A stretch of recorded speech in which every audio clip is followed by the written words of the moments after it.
एक खूबसूरत सा गांव था जिसका नाम सीखपुर था। इस गांव में कच्चे पके घर, हरे भरे खेत और सुबह सवेरे चिड़ियों की चहचहाहट सुनाई देती थी। गांव के लोग सादा दिल और एक दूसरे की मदद करने वाले थे। इसी गांव में एक बुजुर्ग खातून रहती थी जिन्हें सब सास माँ चंपा देवी कहते थे। वो उम्र में बड़ी थी मगर अकल और समझदारी में सबसे आगे।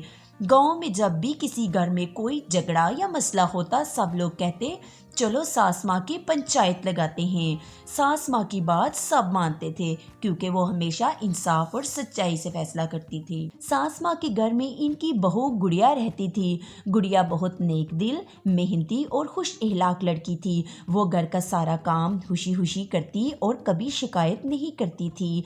गांव के सब लोग गुड़िया को बहुत पसंद करते थे। गांव में झगड़ा। एक दिन गांव की दो औरतों राधिका और सरला के दरमियान झगड़ा हो गया।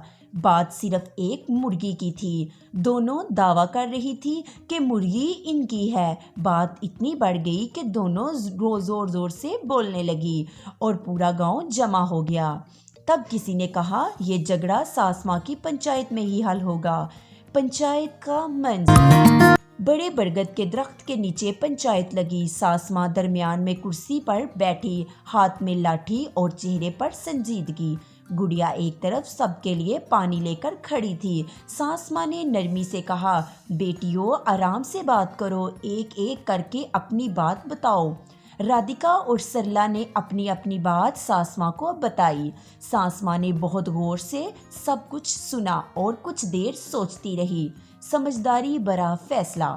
फिर सास माँ बोली, हम कल सुबह देखेंगे कि मुर्गी खुद कहाँ जाती है। जहाँ वो दाना खाने जाएगी वही इसका असल घर होगा।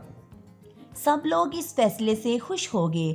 अगली सुबह मुर्गी सीधे सरला के आंगन में चली गई। सच सबके सामने आ गया। राधिका को अपनी गलती का एहसास हुआ। राधिका ने सरला से कहा, मुझसे गलती हो गई, मुझे माफ़ कर दो। सरला ने मुस्कुराकर उसे माफ़ कर दिया। सास माँ की नसीहत। पंचायत के आखिर में सास माँ ने सबको नसीहत करते हुए कहा,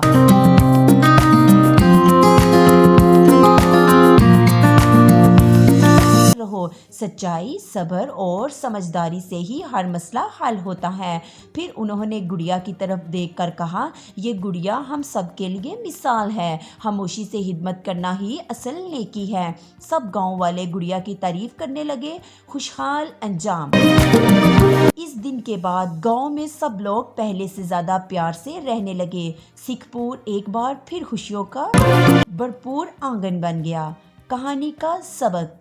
झगड़ों का हल सब्र और समझदारी से करना चाहिए। सच्चाई हमेशा जीतती है। प्यार, मोहब्बत, खलूस से रहना चाहिए। प्यार, माफ़ी और एहतराम से घर गांव खुशहाल रहते हैं। तो दोस्तों, आपको आज की वीडियो कैसी लगी? अगर अच्छी लगी तो मेरी वीडियो को लाइक और चैनल को सब्सक्राइब ज़रूर कीजिएगा।